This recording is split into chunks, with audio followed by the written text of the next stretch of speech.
जो स्वास्थ्य विभाग है आए दिन चर्चे में बना रहता है। इसके भ्रष्टाचार, इसी घोटालों की जानकारी हम कई बार आपको देते आए हैं और आज भी हम इसी कड़ी में आपको एक बहुत बड़े घोटाले की जानकारी देने आए हैं। दरअसल आपने सुना होगा कि जो अधिकार रहते हैं, जो अधिकार क्षेत्र होते हैं, वो अपने तक सीमित रहते हैं, उनकी कुछ सीमाएं होती हैं। लेकिन अब आपको मैं बताऊंगा कि नावपारा जो स्वास्थ्य विभाग है, नावपारा का जो मेडिकल उसको शहरी स्वास्थ्य केंद्र बोले, प्राथमिक स्वास्थ्य केंद्र बोले, सामुदायिक स्वास्थ्य केंद्र बोले, एक संदेहास्पद है। आज तक हमें इस बारे में जानकारी नहीं है कि वो है क्या। लेकिन जो नावपारा स्वास्थ्य विभाग का जो प्रभारी है, वो पूरे छत्तीसगढ़ पे भारी है। नमस्कार, मैं प्रशांत और आप हिंदू स्वाभिमान के सोशल मीडिया प्लेटफॉर्म पर हमारी ये खबर देख रहे हैं। आज हमारे साथ सामाजिक कार्यकर्ता और वरिष्ठ नागरिक श्री EN पांडे जी हैं। नमस्कार पांडे जी, आपका बहुत बहुत स्वागत है हमारे इस क्रम में। सर, आजकल जो एक सीमाओं की बात करते हैं हम, एक अधिकारी होता है, उसकी भी कुछ सीमाएं होती है, उससे कोई सीनियर होता है, उससे कोई सीनियर होता है, ऐसे करते करते एक चैन चलता है। लेकिन ऐसे जो मामले जो निकल कर सामने आते हैं, जो कि मैं हमेशा आपको इस चीज़ के लिए धन्यवाद करता हूं कि आप जो हैं जनता के लिए जो नए नए चीज़ों को उजागर करते हैं, जो नए नए मामले लेकर के आते हैं। इसमें सबसे बड़ा मामला ये है सर कि जो मेडिकल विभाग में जो घोटाला हुआ है, स्वास्थ्य विभाग का सबसे बड़ा घोटाला जिसे कहा जाएगा अब तक जो हमारे जानकारी में है, आपने जो उजागर किया है, उसमें एक ये बताइए सर कि दवाओं की खरीदने की प्रक्रिया क्या होती है और उसे कैसे खरीदा जा सकता है और नावपारा का इसमें क्या योगदान है। जी जी जी, बहुत अच्छा आप उठाए हैं ज्वलंत मुद्दा। जी सर। और सबसे पहले तो ये भी धन्यवाद देना चाहता हूँ कि वास्तव में आप जो बताए शुरुआती दौर में जी जी कि नावापारा PHC है, यानी प्राथमिक स्वास्थ्य केंद्र है या सामुदायिक स्वास्थ्य केंद्र है जी सर, या कौन सा स्वास्थ्य के CHC है, वास्तव में वो पूरे देश पर सबसे बड़ा ये है। आज तक हाँ कोई समझ ही नहीं पाया उसको। तो लघु जिला चिकित्सालय भी बताया का दर्जा प्राप्त है जी। और लिखा पढ़ी में भी ये बात आया है। कैंसर स्पेशलिस्ट भी हाँ हाँ, सब कुछ है। अब आते हैं मेन मुद्दा पर जो आप पूछे कि दवा खरीदी। जी जी। तो यहाँ देखिए नावापारा में भ्रष्टाचार का आयाम एक से बढ़कर एक कारनामे किए जा रहे हैं जी। ऐसा गढ़ा जा रहा है जो सुनेंगे तो मैंने पांव तले जमीन खिसक जाएगी लोगों की। हिंदुस्तान में कोई भी विभाग हो जी, हर विभाग के लिए नियम और कानून पृथक से बनाए जाते हैं राज्य सरकार द्वारा जी जी कि किस स्तर पर क्या करना है, किस विभाग के लिए क्या लागू है। जी सर। वैसे ही दवा खरीदी, मेडिकल विभाग जो सरकारी अस्पतालों हैं जी जी, उनमें दवा खरीदी के लिए टेंडर प्रक्रिया होती है। जैसे यहाँ CGMSCE दवा की आपूर्ति वही करता है। बिल्कुल सर। और छत्तीसगढ़ के सारे हॉस्पिटलों में, सरकारी अस्पतालों में निःशुल्क दवा वितरण भी किया जाता है, निःशुल्क इलाज किया जाता है। तो दवा यदि खरीदना हो, CGMSC पूर्ति करता है सभी का। जी जी यदि खरीदना होगा तो उसके लिए टेंडर प्रक्रिया होती है। जी जी। टेंडर के बाद ई-निविदा होती है, उसमें लोग भाग लेते हैं। इसके बाद उसके शर्तें होते हैं, सर किन शर्तों पर होगा, जी जी। तीसरा पॉइंट। और चौथा पॉइंट है CGMSC की NOC, जी, नो ऑब्जेक्शन। हाँ, नो ऑब्जेक्शन सर्टिफिकेट। जब ये चारों प्रक्रिया पूरा होगी तभी कोई दवा खरीद सकता है। और उससे भी बड़ी बात मैं आपको बता दूं कि छत्तीसगढ़ में सिर्फ रायपुर में एक अस्पताल है जी जो अंबेडकर मेमोरियल अस्पताल या मेकाहारा जिसको कहते हैं, मात्र उसी को पात्रता है स्थानीय स्तर पर दवा खरीदी का। वो टेंडर जारी कर सकता है, बाकी किसी को है ही नहीं जी। ऐसे में नावापारा में देखिए करोड़ों का, वो भी सिर्फ एक जीवन दीप समिति जो होती है, JDS जिसको बोलते हैं लोग, जी जी। जीवन दीप समिति से 2018 से लेके अभी 2025 तक जी सर। करोड़ों रुपए से ऊपर की दवा खरीदी के नाम पर घोटाला हो गया। जी। सबसे बड़ी बात कि जब दवा खरीदी का अधिकारिता ही तुमको नहीं है तो भैया तुम खरीदे कैसे? जी। दवा कैसे खरीद लोगे? तो ये दवा, और तुमको फ्री में जब दवा शासन उपलब्ध करा रही है, छत्तीसगढ़ शासन, जी जी। तो दवा खरीदने का कारण क्या हुआ? जब मैं इसकी जानकारी मांगा जी सर। तो देखिए जानकारी मेरे को बहुत ही गुमराह करते हैं। इसके बाद एक जानकारी ये मिली, अब ये लोग देखे कि अब परत दर परत इनके कारनामों की फहरिस्त खुलते जा रही है। जी जी। तो इन्होंने एक बार आग लगी या लगाई गई नहीं बता सकते, बोले कि आग लग गई है। जी। उसका थाना में एक सूचना दे दिए कि हमारे बहुत महत्वपूर्ण दस्तावेज जल गए। जी। तो एक वकील साहब हैं, SK सिंह, वो जी। लगाए थे JDS की। आप दीजिए पूरी जानकारी, बिल वाउचर क्या क्या किए हैं। जी जी जी तो इन्होंने देखिए ये जानकारी दिया था, मात्र ये फ्लैग लगाया हुआ उसमें ये किए, जी जी लेकिन ये जानकारी ये सिर्फ ये दिए, बोले कि सारा बिल वाउचर जितना है वो जल गया। सारा जल गया। जी। लेकिन ये इनका बच गया था कैशबुक, जी रोकड़ बही भर दी है। जी जी रोकड़ बही भी अपील के बाद मिला है। जी इस रोकड़ बही में ये फर्जी नहीं बोल सकते, इसको अधूरा बोलेंगे। जी सर। जो ये दिए हैं 2024 तक का दिए हैं 20 से, जी और बहुत सारे इसमें महत्वपूर्ण तथ्यों को गायब कर दिए। मतलब क्या देने लायक है इसमें छांट छांट के उसका फोटो कॉपी कराया, सत्यापित करके दे दिए। जी सर। अब इसमें जब दवा खोजे तो जो चीज खोज रहे थे, जो पता लगा था जनश्रुतियों के आधार पर, विश्वस्त सूत्रों से कि ऐसा घोटाला हुआ, इसमें मात्र 5-6 लाख का जी जी दवा खरीदी का बात मिला था कैशबुक में। जी जी मैं बोला भाई क्या सूत्र, इतना झूठ तो नहीं बोलेंगे। जी तो अब इसके बाद देखिए हम बैंक स्टेटमेंट निकालते हैं। जब वकील साहब बोले ऐसा ऐसा है, समझ में नहीं आ रहा है, इतना झूठ तो कोई नहीं बताएगा जी जी जो सूत्र बताए हैं। जी सर। ये देखिए ये बैंक स्टेटमेंट, जी ये बैंक स्टेटमेंट जब निकाला गया जी जी इसी अवधि का जिसका ये दिए हैं, जी जी इसमें 30 लाख का मिला है 2020 से लेके 21 से लेके जी जी 25 तक का। तो आपने दिया उसमें क्यों नहीं है, और इसमें क्यों है? क्यों है? और उसी JDS का है नवापारा का, तो इसमें 29,83,636 रुपए का जी जी दवा खरीदी हुआ है। दवा खरीदी का डेट, चाहे क्रमांक, दिनांक, राशि की मात्रा सहित। अब बहुत लंबा इस सबका नाम पढ़ूंगा तो और चेक क्रमांक दिनांक बताऊंगा, क्योंकि 10,000, 5,000, 20,000, 50,000 के हिसाब से खरीदे हैं। जी जी तो मैं चाह रहा हूं कि एक बार सिर्फ फर्मों का नाम बता दूं कि जी। किनके साथ मिलकर किस तरह से भ्रष्टाचार का आयाम गढ़े हैं। जी जी इसमें एक टेक केयर, जी जी इसके बाद न्यू ज्योति मेडिकल स्टोर, जी सर। विनायक फार्मा सेक्युलर, जी expire pharma secular, Tuteja medical, जी RS medicos, Kunj Bihari, cross pharma, जी जी medicos surgical, get well medicos, Roshni medical agency, Asha medical, Prakhar medical and general, Swasthya pharma, Sajal medicos और धन्वंतरी जेनरिक मेडिकल। इनको एक ही बार का दिए हैं 5,13,725 रुपए का दवा खरीदी हुआ है 2023 में। जी जी अब ये बताइए कि जब आपको पावर ही नहीं है खरीदने का, आपने कोई टेंडर जारी नहीं किया, जी जी आपने NOC नहीं लिया CGMSC क्या विफल हो गया था, खत्म हो गया था, जो आपको दवा खरीदी करना पड़ा, जी जी तो आप दवा कैसे खरीदे और आप किसकी अनुमति से खरीदे? और टेंडर कहाँ किए? टेंडर कहाँ किए? ई निविदा कहाँ निकला? और ऐसी जो चीजें हैं, देखिए जो पांडे जी के सहयोग से, इनके विश्वस्त सूत्रों से जो जानकारी मिली है, आप देख सकते हैं। ये जो बैंक स्टेटमेंट है, इस चीज को आप देखेंगे तो ये काफी महत्वपूर्ण जानकारी है, जो कि जन सूचना अधिकारी ने अब तक छुपा के रखी थी। छुपा के रखा था। ये आप देखेंगे तो इसमें 30 लाख रुपए का बिल भुगतान का जानकारी है। अगर मैं पूछना चाहूंगा जन सूचना अधिकारी सर क्या नाम है उनका, मैं एक बार भूल रहा हूं। अच्छा, सुनिए, बहुत बड़ा बात निकाले, थोड़ा सा मेरा भी सुन लीजिए 1 मिनट। जी सर। जी सर।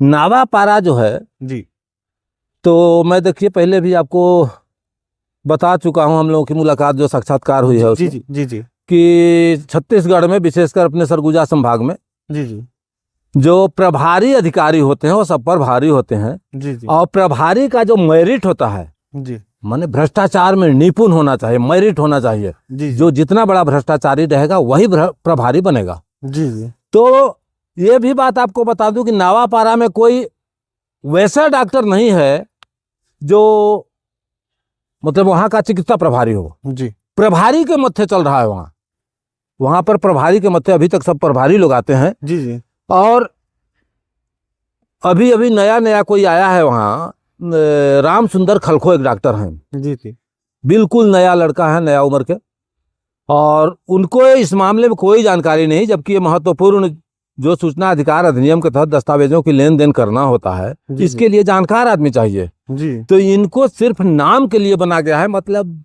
जो बताया जाता है बलि का बकरा बनाना, जी जी कि आप जन सूचना अधिकारी बन जाओ, तो जन सूचना अधिकारी इनके ऊपर थोप दिए बना के। जी जी अब ये बेचारे एक दस्तावेज नहीं देखते हैं। मैं तो देखा, बेचारे को अपील में आए थे, जी चेहरा भी देखा इनका, बात भी किया, बहुत कम बोलते हैं। जी जी और इन्हें इसके मामले में एबीसीडी कुछ भी नहीं मालूम है कि क्या है। जी जी जो शातिर लोग हैं, जी अब आवेदन जो जाता है उस पर कुछ भी जानकारी, आम के जगह पर नीम, नीम के जगह पर अमरूद, अमरूद के जगह पर केला, कुछ भी धरा देंगे जी और बोले कौन दिया। कल के दिन जैसे मैं बोलूंगा कि ये इसने हमको अधूरा जानकारी दिया, जी तो कौन दिया भाई? जनसूचना अधिकारी दिया। जनसूचना अधिकारी कौन है? माने उसके लिए दोषी कौन होगा? रामसुंदर खलखो। रामसुंदर खलखो के वास्तव में कुछ जानकारी नहीं है, देने वाला कोई और शातिर है। तो इनको क्यों बनाया गया, ये समझ से बाहर है। तो यही यहाँ की विडंबनाएं हैं। और अब सोचिए कि कितनी बड़ी ये भ्रष्टाचार की कहानी गढ़े हैं लोग। जी जी ये 30 लाख की तो हम दस्तावेज के साथ बात कर रहे हैं।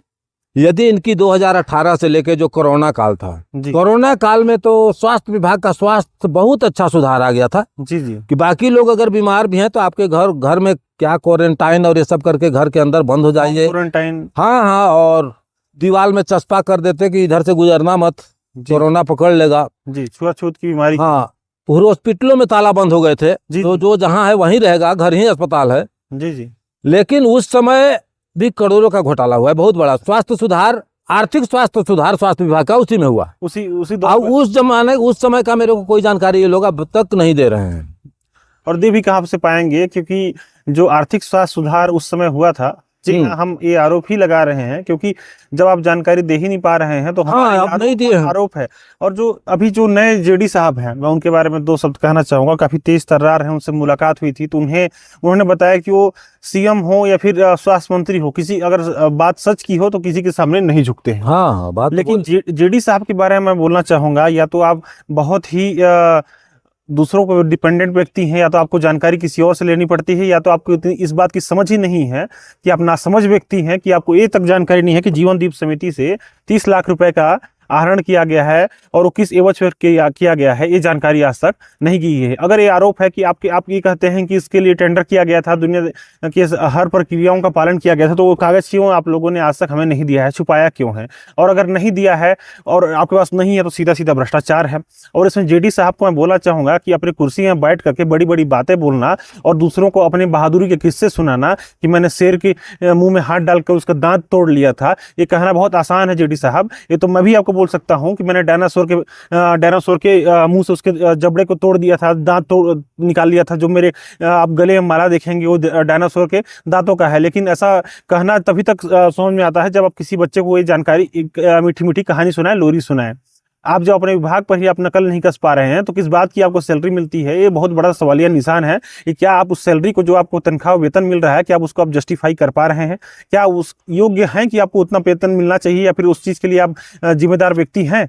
अगर आप इस चीज़ के लिए कार्रवाई नहीं कर पा रहे हैं, ये सारी चीज़ें क्या है? ये सारी चीजें क्या हैं? देखिए, आपको ये लग रहा हो कि मैंने आप पर व्यक्तिगत टीका टिप्पणी किया है, तो मैं आपको नहीं, मैंने उस जेडी के पद पर बैठे उस व्यक्ति के लिए टीका टिप्पणी किया है जो उस पद पर बैठकर भी इस चीज को सही से अच्छे से संचालित नहीं कर पा रहा है। आखिर जब आप एक योग्य व्यक्ति हैं और आपने इतने बड़ी अच्छी पढ़ाई की है, उसके बाद अगर आपको ये सारी चीजें मिलनी चाहिए तो फिर क्यों आज तक आप इस मामले पे अनभिज्ञ रहे? क्या एक बार आपको जांच नहीं करानी चाहिए थी?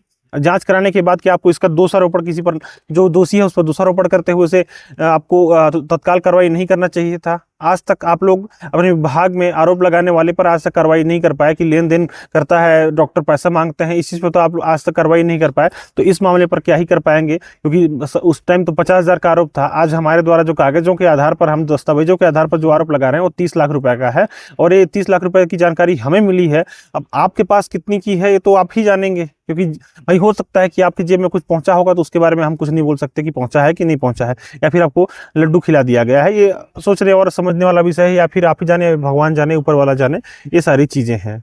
जी जी, अभी क्या, अब इस मामले में बताऊं? जी सर। कि बाकी तो सब है, और चूंकि आप बताए पद के हिसाब से, जी जी भाई आपका नजर तो हर जगह होना चाहिए, पूरा संभाग के ऊपर आपका नजर होना चाहिए कि कहाँ क्या होगा। लेकिन व्यक्तिगत मैंने पर्सनली जो मैं बताऊं, जी जी, ये मैटर मैं अभी तक स्वयं से मैं लेके नहीं गया हूँ। हो सकता है किसी के पास, उनके पास पहुंचा हो कि नहीं पहुंचा हो। जी जी, अब कल छुट्टी ही रहा, मैं तो यही अध्ययन करते करते निकाला हूँ, आवेदन बना लिया हूँ। जी जी, तो इनके समक्ष जा करके आवेदन भी दूंगा और मिल के भी बताऊंगा कि भाई ये नियम है और कैसे 30 लाख का। तो मैं जो हमारे पास है मैं दस्तावेज के आधार पर दे रहा हूँ। जी यदि आप जांच करेंगे तो करोड़ों से ऊपर की भ्रष्टाचार मिलेगी। बिल्कुल। और इस पर ज्यादा संवेदनशील अगर वो दिखाएंगे और जांच करेंगे कि वास्तव में बहुत गंभीर मुद्दा है, जी जी तब तो सच्चाई है सामने आ जाएगी। हम तो कम ही बता रहे हैं, 1 करोड़ हो बिल्कुल। सकता है, 1.5-2 करोड़ निकल जाए। बिल्कुल सर। अब ये तो मान लीजिए सिर्फ जेडीएस का है, बाकी कई योजनाएं हैं स्वास्थ्य विभाग में, जी तो बाकी में कितना घोटाला और क्या क्या हुआ, जी इन पर नजर रखा जाना जरूरी है। जी जी बिल्कुल। और क्या बताएं, सरगुजा जिला में चाहे जिस विभाग में जाते हैं,